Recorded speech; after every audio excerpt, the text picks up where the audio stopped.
16-year-old Lashaya Stine was looking forward to the day. She had a job interview in the afternoon and had recently been accepted to an internship which would advance her dream of being a nurse. Sometime in the early morning hours, Lashaya snuck out of her family home, apparently to meet someone, but she never returned. For the past 4 years, the Aurora police and Lashaya's family have worked hard to try and locate her. Many tips suggest that the teen may have been trafficked and forced into sex work. There have been sightings in multiple states, and while many claim to know the man who took her, none have produced a name. Police believe that Lashaya is still out there somewhere, and because of that, the chance that she can be found and returned to her family is a hope that everyone involved in the case clings to. Who did Lashaya go to meet that night, and where was she taken? This is Trace Evidence, Episode 107, The Disappearance of Lashaya Stine.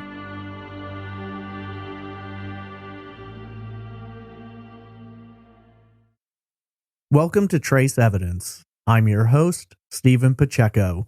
Today we examine the disappearance of 16-year-old Lashaya Stine. Before getting into the case, just a few notes about the show. Trace Evidence is a weekly true crime podcast focused on unsolved murders, disappearances, and other crimes. You can follow the show on social media on Twitter at TraceEvPod, Instagram at TraceEvidencePod, or by searching Facebook for Trace Evidence Podcast. The show is also on MeWe and Minds.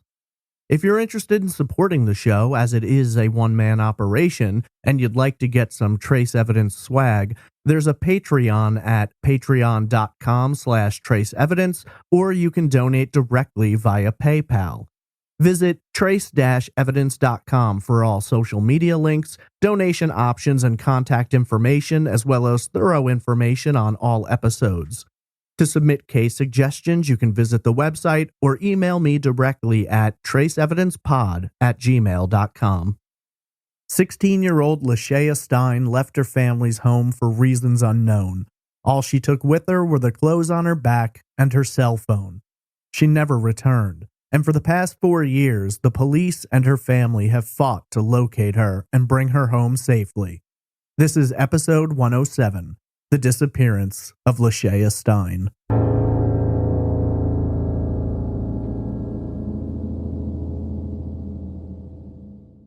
When people think of Colorado, there's a few different tropes they have in mind.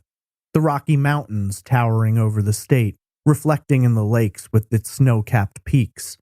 Skiing, flying down the slopes, kicking up snow, and resting beside a roaring fire. Denver, the mile-high city and capital of the state. While beautiful with a vast array of tourist attractions offering adventures small and large, there are dark stories in the shadow of the Rockies.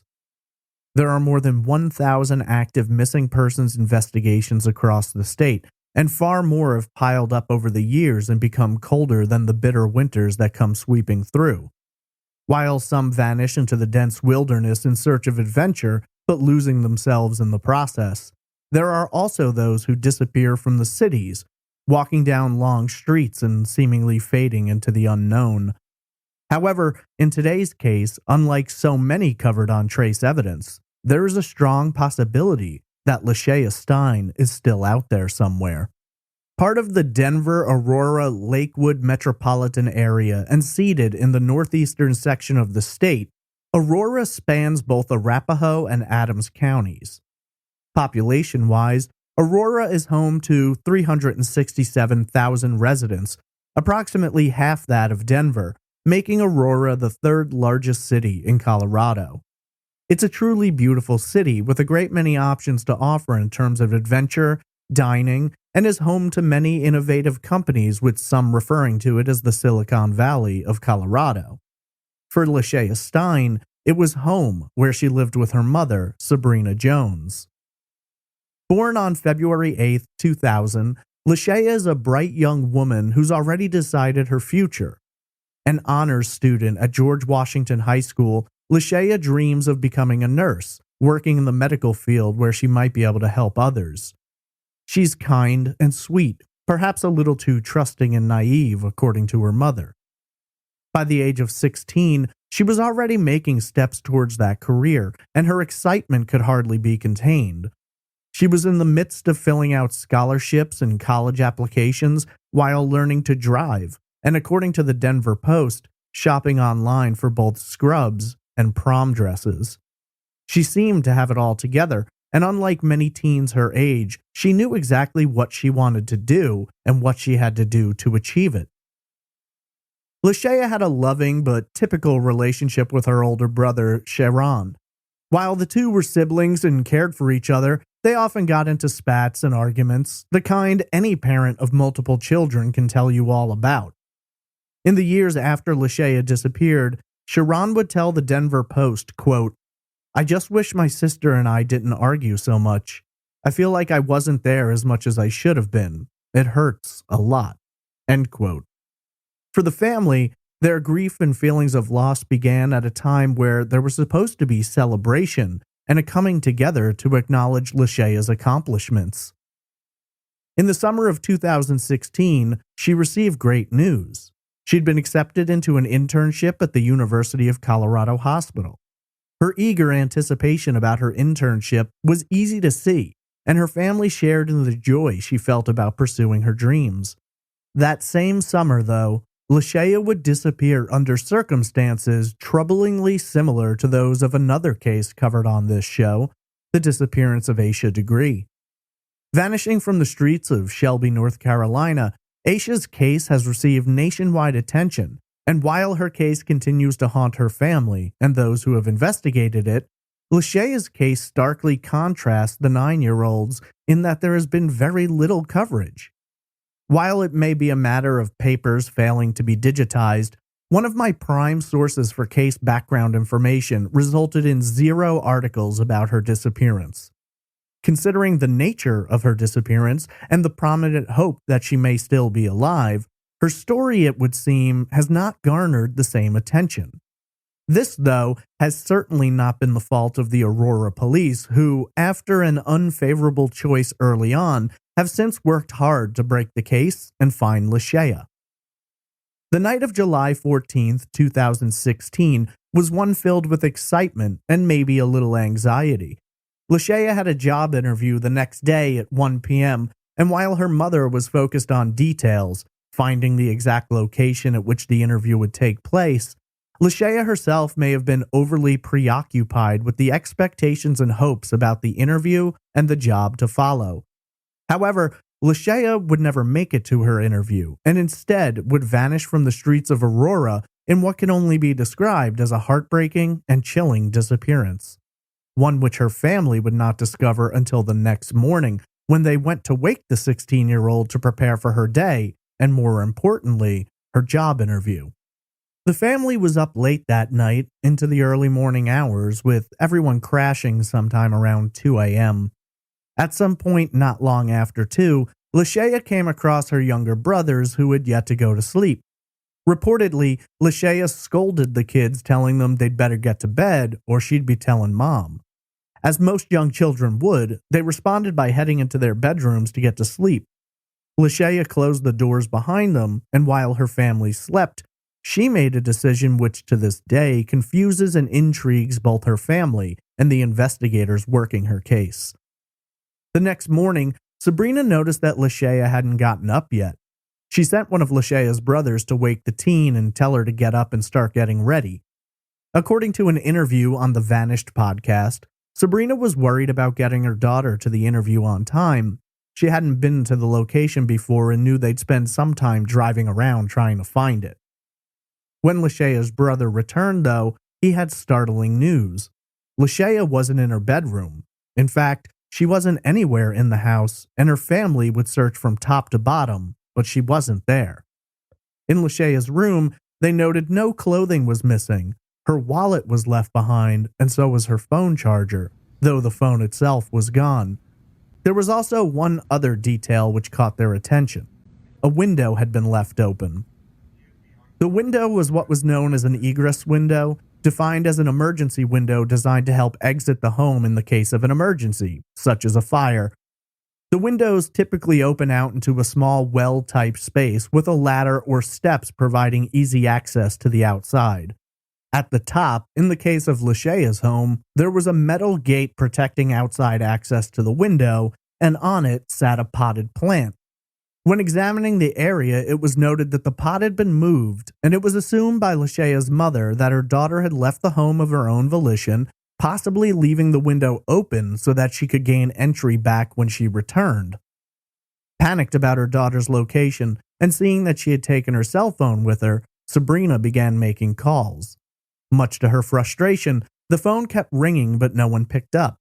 After several calls were made, the next few calls went straight to voicemail, perhaps suggesting that the phone had been powered off or maybe destroyed. Out of her mind with worry, Sabrina and the kids began the process of searching around the neighborhood and asking anyone they came across if they had seen Lashaya, but it was a fruitless effort as no one seemed to have any knowledge of where the 16-year-old may have gone. Sabrina got into her car and began driving around looking for any sign of Lashaya, heading up and down the streets, hitting them with multiple passes, expanding her travels out wider and wider, but Lashaya was nowhere to be found. Lashaya had once before taken a walk, and her family didn't know her whereabouts, though she returned 20 minutes later. Outside of that one-time short-term disappearance, it was highly unlike Lashaya to go out without permission, let alone in the middle of the night. Of course, considering the window being left open, there have been questions about whether or not Lashaya had snuck out before and simply made it back before anyone noticed. In this case, though, Lashaya didn't return. Sabrina would later tell Fox News Denver, quote, "She's a good girl. She's never given me any trouble. She's never given me any reason to believe that she would go walking off somewhere." End quote. Finally, after searching yielded no results, Sabrina picked up the phone and dialed the Aurora Police Department. Sadly, at first, the police seemed rather disinterested. The officer on the phone explained that this was most likely a runaway situation, but he agreed to take a missing persons report over the phone, if that was what Sabrina wanted. After filling out the report, the Aurora police explained that they would send an officer by later that day. In the meantime, Sabrina wasn't about to sit around waiting, and so she once again went back out trying to track down her daughter. While Lashaya was reported missing that morning, the police wouldn't arrive at her home until nearly 6 p.m., with countless vital hours lost due to their standpoint of Lashaya having run away. When police noticed the unlocked window, this seemed to only further their beliefs that Lashaya had left by her own choice and was likely with friends or maybe running further away. However, Lashaya's family didn't believe that for 1 second. The 16-year-old had no reason to run away. In fact, she had every reason to stay. She'd just gotten her internship, she had a job interview, and if there was anything Lashaya was excited about, it was getting the job and starting her internship. For the first week of the search, the Aurora police did little to aid Lashaya's family. Instead, Sabrina was left with the task of trying to track down her daughter herself. With the help of Lashaya's sister, they were able to try and track Lashaya's phone. It was determined that her phone was powered on, though her location couldn't be established.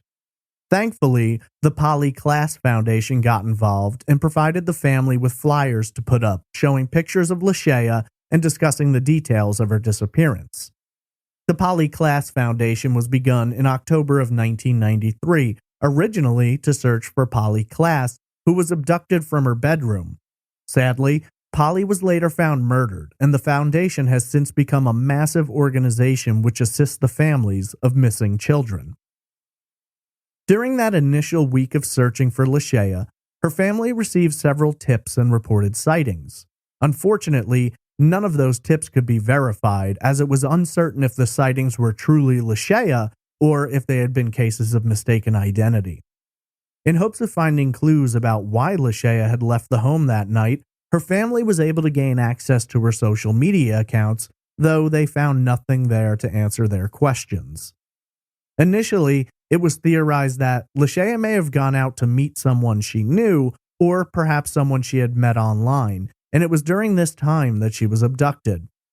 Considering the items left behind, especially her cell phone charger and wallet, her family believed that she had planned to return home, having left the window open to make it easier. Later, it was wondered if perhaps Lashaya did return home, but for one reason or another was unable to access the window, at which time she may have returned to the person who would abduct her. Approximately a week after Lashaya vanished, Aurora Police Chief Nick Metz returned from vacation.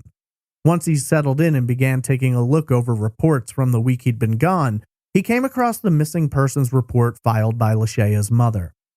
Quickly, after reviewing the information, Metz became concerned and felt that this was not a simple runaway case as some of his officers had determined. Metz's first act of business was to contact Sabrina, at which time he drove over to her home and asked her to run him through every detail of Lashaya's life and her disappearance.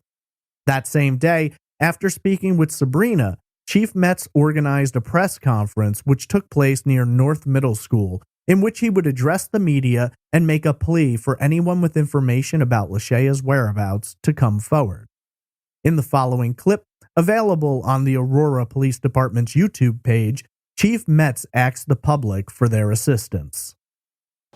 I'm Nick Metz, Chief of Police with the Aurora Police Department. Approximately 5 weeks ago, 16-year-old Lashaya Stine went missing from her home. This is a case that has been incredibly important to us and one in which we are trying to help Lashaya's family find her. We are asking the public's continued assistance in making sure that we get whatever information we can about Lashaya's whereabouts. If you have any information, no matter how minimal you may think it is, please let us know. That little bit of information may be the key to us finding Lashaya and bringing her home to her family. Thank you. In addition to making a plea to the public, Metz revealed a piece of evidence the family had previously been unaware of. At approximately 2:30 a.m., less than a half hour after her family had gone to bed, a surveillance camera at the intersection of East Montview Boulevard and North Peoria Street in northwest Aurora captured footage of Lashaya walking down the sidewalk. In the footage, which is grainy but viewable, Lashaya is seen wearing a gray jacket with sequins on it and a pair of capri pants. In the surveillance footage, Lashaya stops at a street corner for a moment before turning to her right and walking on. Towards the end of the clip, Lashaya is seen crossing the street to her left. While the image can be somewhat difficult to view clearly, some believe that towards the end of the clip, headlights can be seen approaching. It's theorized that these headlights may belong to Lashaya's abductor. The media latched on to Lashaya's story, and soon her case was being broadcast around the state of Colorado and surrounding states. And Eric, the family is holding on to hope she's still alive. And it's just tearing them up emotionally, obviously. I can only imagine what they're going through. The Aurora Police Department says it has looked at every lead in this case so far, but can't provide any answers. So Lashaya's family is hoping for a miracle. Police are now again turning to the public to really ask for any information and any leads on where this young girl could be and any information that could lead them to her. Now, they hope that spreading her information will continue to remind the community here in Aurora to keep an eye out for Lashaya Stine. Now, this was the last time that the 16-year-old was seen was July of 2016. She was caught on some surveillance video walking near East Montview Boulevard and Peoria Street around 2:30 in the morning. In hopes of tracking down Lashaya, police began the process of speaking to everyone they could find who knew her. One of those people was Lashaya's ex-boyfriend. While at the time it was thought he might have information about the 16-year-old, police spoke with him and were able to rule him out. He had an alibi for his whereabouts at the time, and a check of his phone records indicated that there had been no text or communication between he and Lashaya for several months prior to her disappearance. Beyond that, police spoke with friends and found themselves speaking with people her family was unable to identify. Several young women claimed to know Lashaya, but according to Sabrina, they'd never seen the girls before, nor could they understand how Lashaya knew them since they went to different high schools. Tips began coming in about Lashaya's possible whereabouts, though they always seemed a little vague in their content. However, as time passed, many tips began aligning with different callers telling a very similar story. There were several alleged sightings of Lashaya in an area of town known to be prominent for sex workers.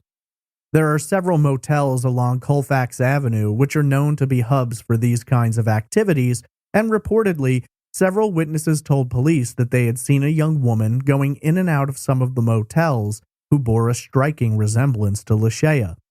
While not all accounts were exactly the same, there did seem to be one detail which kept turning up. Lashaya was often seen in the company of an unidentified male who it was argued had been controlling her. After investigation, police began considering the possibility that Lashaya had been abducted by someone operating in human trafficking and that the teen was being forced into sex work against her will. Sightings of Lashaya span multiple states, with some believing that they had seen her in California, Arizona, Nevada, Wyoming, Kansas, and Iowa, in addition to sightings of her in Denver, just 10 miles to the west of Aurora. However, while these sightings gave hope that Lashaya was still alive, for her family it was a struggle to imagine the hell that she had been through and what her abductor had in mind for her future. Due to the nature of this case possibly having crossed state lines, that would make it a federal crime, and as such, the FBI became involved at the case in different points in time. To this day, flyers bearing Lashaya's image include contact information for the FBI Denver field office. The FBI, Aurora Police, and Crime Stoppers offered a $15,000 reward for information related to Lashaya's location. That reward has never been cashed in. In hopes of locating Lashaya, police began surveilling areas around which she'd allegedly been sighted. Undercover officers were also involved in trying to track down Lashaya, and while it certainly wasn't safe, members of Lashaya's family and friends also conducted their own undercover operations in hopes of finding her. Unfortunately, these efforts have failed to result in getting closer to Lashaya. However, over the years since her disappearance, several individuals have either come forward to share information or have had their accounts of Lashaya shared by others. Tips all seem to point towards the same man, but despite multiple people delivering this information, not one of them felt safe enough to give authorities a name. It is believed, though, that this individual is the man who was in possession of Lashaya. One witness apparently told Lashaya's family that this man has a cover story for why she's always with him. He claims to be a member of her family who rescued her from her mother's boyfriend who had been sexually assaulting her. Sabrina, though, dismisses this story, explaining that she doesn't have a boyfriend and hadn't dated anyone since her divorce in 2013, 3 years before Lashaya vanished. In one instance, Lashaya's family were able to strike a deal with a pimp who said that he would provide them with information. This man, though, provided the same story as everyone else, that there was someone always with Lashaya who seemed to be in control of her. He thought the man's name might start with the letter D, perhaps Don or Doyle, and when police tried to run down this tip, they couldn't find anyone who fit the description. Lashaya has a distinct scar on her upper chest in the shape of a jagged circle approximately the size of a quarter. In one instance, a man contacted Lashaya's family and explained that he had just seen Lashaya moments ago and had recognized her due to the scar on her chest. According to the caller, Lashaya was in room 1 of the 7-star motel located on East Colfax Avenue, the same area in which Lashaya had been reportedly sighted in the past, and also an area known for sex workers. Sabrina immediately contacted authorities, who responded rapidly, sending officers to the motel. Upon entering room 1, they didn't find Lashaya. She had apparently been moved minutes before, though they did find bags of women's clothing in the corner of the room. Another witness later claimed that police had missed Lashaya by 5 minutes, her abductor having moved her to a motel across the street before authorities arrived. Witnesses claim that after being moved, Lashaya was taken out of the motel, at which time she was placed inside of a navy blue SUV. There have been other tips. In her interview with the Vanished podcast, which I'll link to in the show notes, Sabrina told a story about a phone call she received. A woman who had previously told the family she would tell them if she ever heard anything about Lashaya spoke with Sabrina and explained that her boyfriend, a then gang member, said that he knew the man who had Lashaya, but due to the fact that that man was also a gang member, he couldn't turn him in due to loyalty and what would happen to him if it was known he informed on another gang member. While Lashaya has reportedly been cited in multiple states, investigators have traveled searching for her as well as utilizing local police and the FBI. Unfortunately, it seems, authorities are always one step behind and upon their arrival fail to locate Lashaya or the man who abducted her, or perhaps just the man who was in control of her at that time. It was suggested that due to the media attention on her case and the police searching desperately for her, that her abductor may have made plans to move her out of Colorado permanently, not returning her to the state for fear of being captured. If true, Lashaya could be anywhere. Sergeant Chris Poppy, who oversees the Crimes Against Children unit of the Aurora Police, has been extremely focused and determined to locate Lashaya. He's in frequent contact with the family and keeps them updated on her case at every turn. According to Poppy, a lot of the tips they received turned out to be cases of mistaken identity, though they remain driven to find Lashaya. In an interview with the Denver Post, Poppy explained, quote, "Everybody is really committed to finding out what happened to Lashaya. We know someone has information that will help to answer the questions related to Lashaya's whereabouts. The person who has information that will ultimately help us solve this case has yet to come forward to police." End quote. Sadly, 5 months into their investigation, the tips began running dry. Fewer and fewer calls came in, and investigators were left to try and track down information through their own hard work. While some information has been gained over the past 4 years, little, if anything, solid has developed. In hopes of keeping Lashaya's name in the public, Sabrina has held several fundraising events to generate attention. Sadly, over the years, Sabrina noticed that less and less people attended the events, and she eventually stopped having them, feeling that people were beginning to forget her daughter. It was heartbreaking, and a year after her daughter's disappearance, Sabrina developed a heart issue believed to have been due to stress.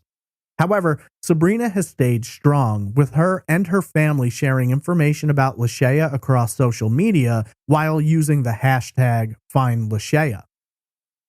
On Missing Children's Day in 2017, the FBI named Lashaya as their cover person, hoping that this would aid in locating her. New flyers were developed, and since that time, age-progressed photographs have been created depicting Lashaya as she would be at the ages of 18 and 20. Multiple tips have reported that Lashaya's appearance has altered since the time of her disappearance. Lashaya was 115 pounds when she vanished, but tipsters report she's now closer to 120 pounds and is often seen wearing a straight, black-haired wig. If indeed Lashaya's appearance has been altered in this way, it could make locating her that much more difficult for investigators. In a July 2019 interview, Sabrina addressed the pain and tragedy of searching for Lashaya, saying, quote, "When a child dies and you can start to heal. But when you don't know where she is and what she's going through, you're in a gray area. To me, that's worse than death.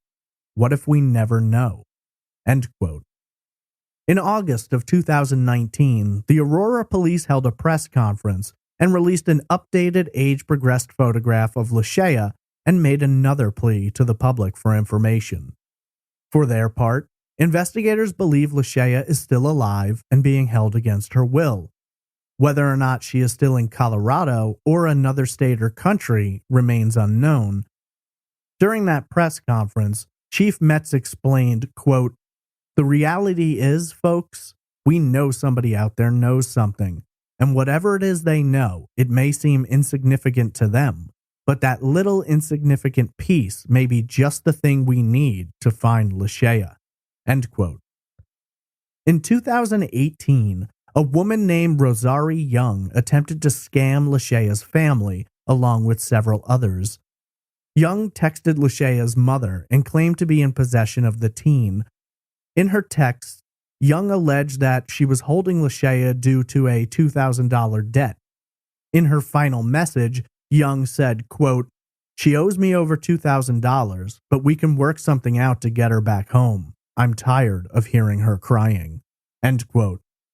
Young was arrested and charged with interstate transmission of a threat to injure with the intent to extort and interstate transmission of a threat. This was the last major news story about Lashaya's disappearance outside of interviews with her family.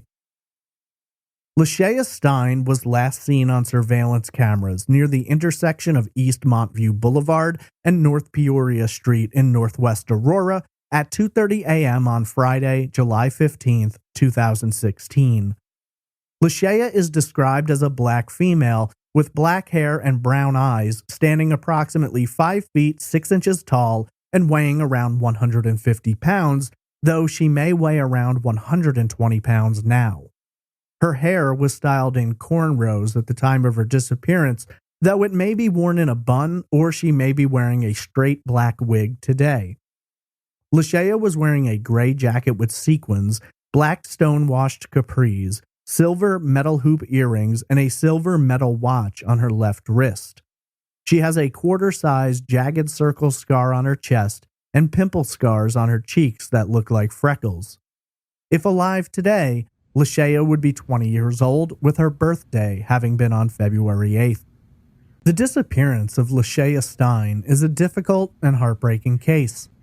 There is the hope that Lashaya remains alive, and if so, you may have information about her that you don't even know you're in possession of. It's clear that someone out there knows what happened to Lashaya, and while I can describe the pain and difficulty her family has suffered through, maybe hearing them speak in their own words might jog a memory or cause someone to place a call. You can remain completely anonymous, and through a simple call, you can help bring Lashaya home and provide her family with the happy ending they are desperately hoping for. Here now is Lashaya's family speaking about her through the Aurora Police Department in 2017 and a 2019 clip of Sabrina. My name is Lashaya Stine. I'm Lashaya's big brother. I can't believe it's been a whole year since she's been missing. It's kind of hard to believe. I'm going to continue to do what I'm doing. I love you so much. I just want you to come home where you belong with your family. We are going to keep praying for you, Lashaya. I love you. I'm Lashaya's second oldest brother. It's real hard on me to even try to go through my day because it's without you. And it's been a year, and it's crazy. I wake up every day just asking God why. I don't know what I did. I blame myself every day. I know we didn't always have the greatest relationship, Lashaya, but I love you so much, and I hope and pray that you come home or find a way to come home, be strong, whatever situation that you're in. Just be strong and come home. Baby girl, it's mommy. I never thought in a million years that I would have to go a whole year without seeing your face, your smile, hearing your laugh. Whatever situation you're in, just know that we're waiting for you and we're looking for you, and we won't stop. We won't stop. I promise you that until we get you back home. I need you to be strong. I'm going to pray for you every second of the day. And if someone is holding you either physically or mentally, I command you in the name of Jesus, let my baby go. She has a family. I'm here and I'm waiting on you, and I'll always be here as long as God allows me to. You walk up, you run up, I don't care what it is. Just come home, baby girl. Be strong. Keep your head up. I love you so much. I'm Lashaya's auntie.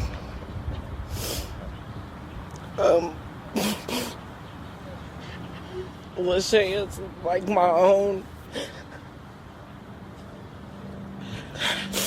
And her cousins miss her. They grew up together. She's like their sister. She's like my own daughter. And we miss her so much every day. That was the hardest part, just knowing that I haven't seen her or heard her in 3 years, and I have to see her grow up on a piece of paper.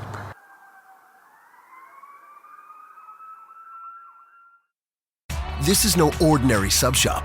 This is Firehouse Subs. Welcome to Firehouse. Tired of overpriced lunches that underdeliver on flavor? Head to Firehouse Subs, where for a limited time you can get a $4.99 choice sub. Choose from a medium smoked turkey, Virginia honey ham, or roast beef. They're custom-made hot subs at a price ready-made to make you smile. Just $4.99, only at Firehouse Subs and on the Firehouse Subs app. Enjoy more subs, save more lives. Tap the banner now to get your choice sub order started. It's difficult, isn't it? Having to hear it in the family's own words. You can hear the pain in their voices and the desperation for answers. But this is a case right now that has no answers. A 16-year-old sneaks out of her home, something many 16-year-olds have done before and will do after. In this case, though, she fails to return home, and when her family discovers it, they search frantically for her. For months, tips pour in with alleged sightings of Lashaya, and while investigators work quickly to try and find her, they can never quite get there in time. Other tips lead to cases of mistaken identity, and for a family desperate to find their daughter, sister, and cousin, it's an endless nightmare that can only be solved by bringing her home. It isn't often that I do a case which basically has one theory. In this case, both the family and police believe that Lashaya was likely abducted and forced into sex trafficking. It's believed that Lashaya is being held against her will by a yet unknown assailant who controls her and forces her into sex work. There have been many sightings in states far and wide, including her home state of Colorado. While many missing person cases have few, if any, leads, here we have a case where there's a good chance that Lashaya is still out there somewhere, desperate to come home but unable to escape her captors. Since 2007, Colorado has been sharing statistics related to sex trafficking. Over the years, there have been nearly 2,000 cases of possible or proven sex trafficking in the state. In 2016, the year Lashaya disappeared, there were 129 human trafficking cases reported in Colorado. In 2018, the United States, along with Mexico and the Philippines, is listed as one of the most dangerous places in the world for sex trafficking. While an exact number can't be known for certain, it's estimated that there are several 100,000 cases of sex trafficking in the United States. Since 2007, more than 49,000 reports of sex trafficking have been received, and the Human Trafficking Hotline answers more than 150 calls per day. More than 300,000 children in the United States are considered being at risk for sexual exploitation. Those are just the statistics in the United States, but many victims of trafficking are brought into the country from other nations, while others are sent out. Trafficking is a hideous business that brings in billions of dollars for those who operate in it. Many victims of trafficking are sexually exploited, while others are brought in to serve as workers on farms and in homes, a modern slave trade existing in the shadows of everyday life. How many missing people today have been victims of sex trafficking is unknown, but what is certain is that the networks are growing, and now, with the internet at their disposal, traffickers have even more ways of coming into contact with victims, enabling them to groom them or track them and arrange meetups under the guise of friendship. In terms of sex trafficking, 40% of the victims are believed to be black, while 26% are white, putting African Americans at the greatest risk of being trafficked.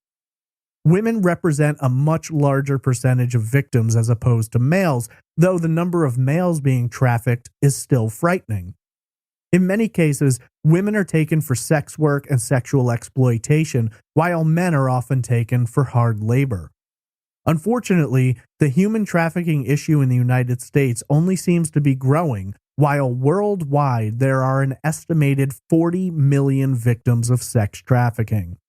Considering these statistics, it isn't really hard to imagine Lashaya could have been a victim.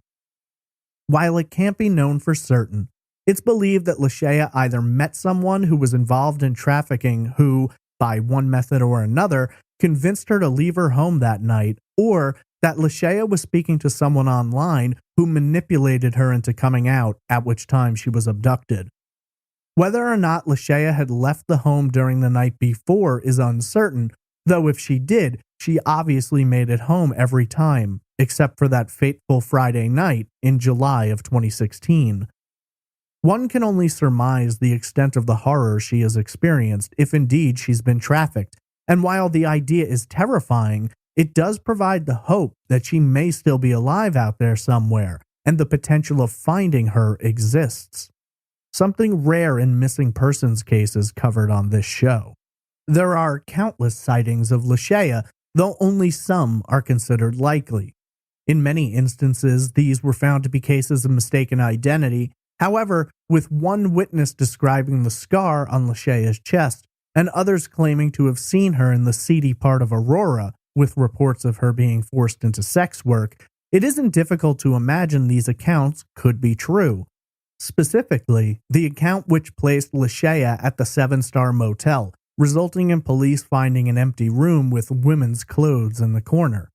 This certainly suggests that someone was in that room, and if indeed it was Lashaya, it's another time where police came within a breath of finding her. Assuming authorities are right, and Lashaya was taken as a victim of sex trafficking, unfortunately, she could be almost anywhere. While there have been sightings in multiple states near and far from Colorado, there has been nothing which could be 100% verified. Many people have called in tips. Many of their stories discuss the same potential assailant, and yet in none of those cases has the man been officially identified.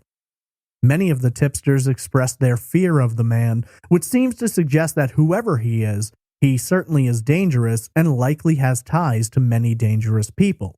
I mean, if he's working in human trafficking, it seems pretty self-explanatory how dangerous and threatening he may be. Now, some have made the argument that Lashaya may have run away, and while no one associated with this case seems to agree, there will be those who ask why I didn't address it, so let me handle that quickly. Lashaya had no history of running away, and in fact, had multiple reasons why she would not have run away. She was a smart kid, an honors student who had earned an internship and had a job interview the very day she vanished. She took nothing besides the clothes on her back and her cell phone. She left behind her money, clothing, and her phone charger.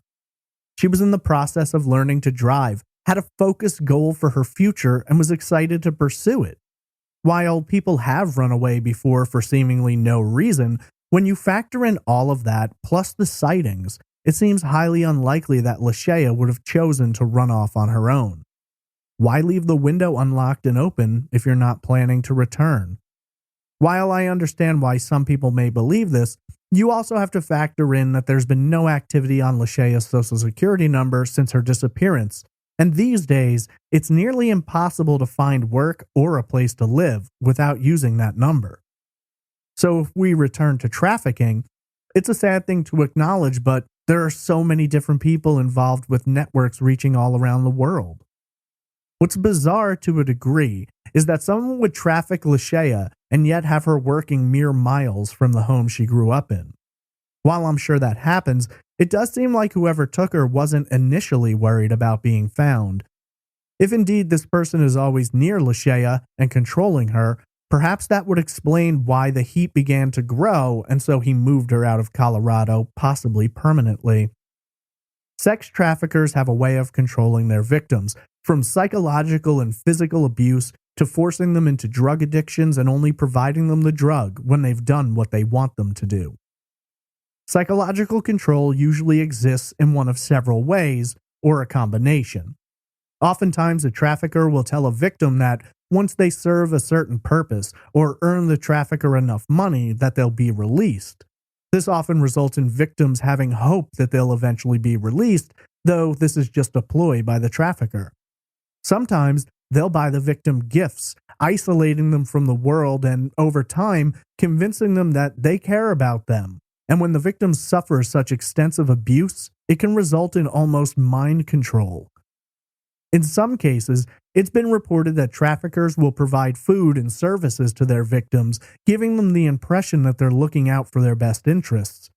In other cases, they'll speak with the victim, asking them about their future, their goals, and their dreams, using this as a way to infiltrate their minds and use their weaknesses and fears against them. While this can be difficult to understand, Only someone who has gone through the trauma and psychological abuse can truly explain how this person managed to control them. In other instances, they are controlled through threats against their own life, but also threats against their family and loved ones. If you escape, we'll kill your mother. If you give us trouble, we'll cut a finger off, etc. There, unfortunately, is an endless amount of threats and abuse that a victim may endure. If drugs are brought into the picture and a victim is forcibly made to become addicted, then they may become subservient and even desperate to earn the approval of their trafficker in hopes of receiving the drug that they now need to function. For a trafficker, they aren't human beings, they're merchandise, and once someone is trafficked, it's extremely difficult to get out, especially without help. A study conducted by CNN identified 5 different types of traffickers. The pretender, who acts as though they are someone the victim can connect with.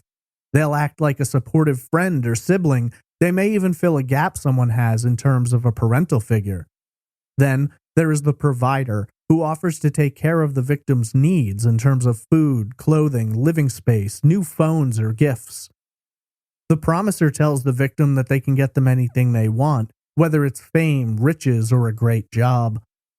The protector uses their physical prowess to protect the victim from attacks and unwanted advances, while also using that power to limit and control their victim. The punisher uses violence and threats to keep a victim in line. Typically, when none of the previous attempts work, the trafficker will turn to the punisher option, which seems to be the most successful. Traffickers often groom their victims using a wide array of approaches to convince the victim that they're safe with them, cared for, even wanted. This happens before the abduction actually takes place and is intended to earn the victim's trust, making them an easier target. First, the victim is targeted for weaknesses which are noticed by the trafficker. Whether they are financial, emotional, or otherwise, this person will feign empathy and compassion. They'll listen to all of their problems and offer solutions. Oftentimes, social media is used to gain someone's trust. Once they have the victim's trust, it's a matter of finding a way to get the victim into a vulnerable position.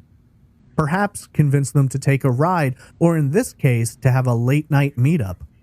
A lot of time, a victim may think they're talking to someone their own age, when in reality, they're talking to someone much older who is skilled at manipulation and pretending to be someone they are not. Traffickers can buy a potential victim gifts, offer them money and support, whatever is necessary to gain more trust and to begin exhibiting control. They work to isolate the victim from friends, from family, from anyone who might notice something is wrong and attempt to help them. Eventually, the trafficker will begin having requirements for what they offer. They'll discuss debts that need to be paid back. Then it becomes a matter of controlling the mind, be it through threats, blackmail, violence. Think about how many kids today are sending nudes back and forth. How many kids would fall victim to blackmail over that? Sadly, in many cases, even after being rescued from a trafficker, the victim will defend them and feel a bond with them. It truly is a horrifying breakdown of the mind that will cause psychological trauma that can last for years, decades, or maybe it can never be healed. In terms of child trafficking, victims are often between the ages of 11 and 16. According to fighttoendexploitation.org, teens are targeted due to their still developing brains, preying on the fact that a teen's brain is highly tied to pleasure and reward, 2 things which any trafficker can use to exploit their victim. The prefrontal cortex, the part of our brain that helps us make important decisions, doesn't fully develop until our early 20s, meaning that a teen is less likely to make the smarter choice. This is often considered a factor in the number of teen driving accidents. While an adult might wait for a car to pass, the teen may believe they can make it in time. Sadly, trafficking is highly extensive, and those who work in trafficking have learned exactly what they need to do. So it's entirely possible that Lashaya could have been talking to someone online who was pretending to be someone else, or maybe she met someone who manipulated her face to face and over an unknown amount of time may have groomed her. Remember, the police found people in her life that her family had never met and never known about. It isn't entirely outside of the realm of possibility that some of her unknown female friends could have also been victims of trafficking who were used to recruit and set up other potential victims. There is hope, however. There are many organizations which work hard to infiltrate trafficking operations and return the victims to their homes. While they can't save everyone, they have managed to save a lot of victims from the horrors of human trafficking. Lashaya Stine vanished in July of 2016, and there have been many sightings of her and reports of her operating in sex work against her will. Her weight loss could signal that she's being controlled through food or perhaps through drugs that would result in weight loss. All we can really know is that there are some who believe they've seen Lashaya and others who acknowledge that they know her captor but won't give up his name. If all of this is true, if Lashaya is still out there, then the possibility that she can be brought home still exists, hopefully sooner than later.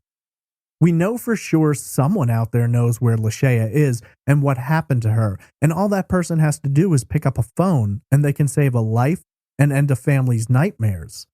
If that doesn't happen, then the disappearance of Lashaya Stine will remain open, unsolved, and growing cold.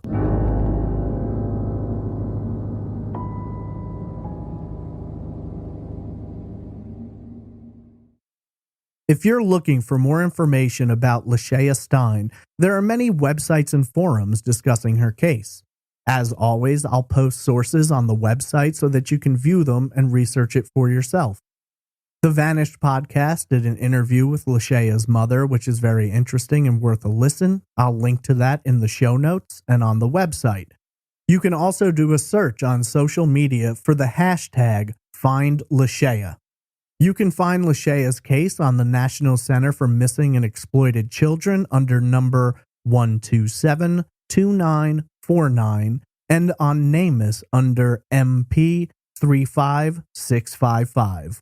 If you have any information about the abduction of Lashaya Stine, you can contact the Aurora Police at 303-627-3100 or the Polly Klaas Foundation at 1-800-587-4357. You can also contact Bring Our Missing Homes tip line at 810-294-4858, the Denver FBI field office at 303-629-7171. You can contact Crime Stoppers at 720-913-7867. You can even go to their website at metrodenvercrimestoppers.com and leave a tip completely anonymously. Finally, if you have any information about Lashaya Stine or someone else who may be a victim of human trafficking, you can call the National Human Trafficking Hotline at 1-888-373-7888. What do you believe happened? Tweet me at TraceEvPod, email me at traceevidencepod@gmail.com, tag me on Instagram at TraceEvidencePod, or comment in the Facebook group. I've had a couple of people ask me about the availability of Trace Evidence merchandise. There's a couple of places you can go. You can go to traceevidence.threadless.com to see the wide selection of t-shirts and stickers and other items. You can also just go straight to the website, trace-evidence.com, and click the merch link in the header, which will provide you with links to places where all Trace Evidence merchandise is available. One final note. Are you planning to attend CrimeCon this year in Orlando? If you are and you haven't yet purchased your ticket, you can use the promo code TRACE2020 to get 10% off today. I'm going to be there on Podcast Row representing Trace Evidence, and I would love to see you there. So, when purchasing your tickets, use promo code TRACE2020, and I look forward to seeing you. It's time to thank our Patreon producers. Special shout out to Tara Doble, Alicia Lorraine, Angie Dodd, Brittany Bivens, Brian Kemmerling, Roberta Jansen, Krista Colvin, Diane Dyson, Eamon Brady, Bacon Bits the Cat, Pamela Coburn, Abigail, Brett Eady, Kevin Bonham, Emily Smith, Emma Vachon, Gerard Lopez Barbosa, Jessica, Laura Dickinson, Linda Halcrow, Nick Mohar Schurz, Megan Cotter, Quinn McBreen, Randy Weiland, Robbie Blue, Tom Archer, and Tracy Woods. If you think your name should be on this list but it's not, please contact me, as Patreon is often terrible at organizing the lists properly. I want to thank you for listening to this episode, and I hope you'll join me next week for another unsolved case on the next episode of Trace Evidence.